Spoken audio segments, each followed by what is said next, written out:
தேங்காய் பால் and sabja seed. இது எப்படி செய்யலான்னு பார்க்கலாங்களா?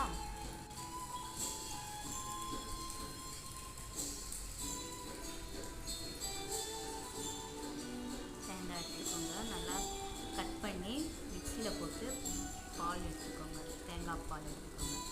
சப்சா சீடு கொஞ்சம் எடுத்துக்கோங்க. பாருங்கள், நல்லா குவாலிட்டியான சீடு எடுத்துக்கோங்க. இது மாதிரி பால் ரெடி பண்ணி வச்சுக்கோங்க. தேங்காய் பால் எடுத்து ரெடி பண்ணி வச்சுக்கோங்க. சுகரு எடுத்து வச்சுக்கோங்க. கொஞ்சமாக போடுங்க, நான் ஒரு 3 ஸ்பூன் போட்டால் போதும்.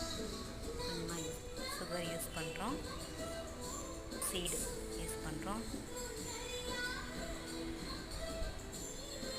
பாருங்கள், நல்லா சப்சா சீடு நல்லா ஊறினத்துக்கும் பாருங்கள், நல்லா ஊறிடுச்சு பார்த்தீங்களா? செம்மையாக இருக்கு பாருங்கள்.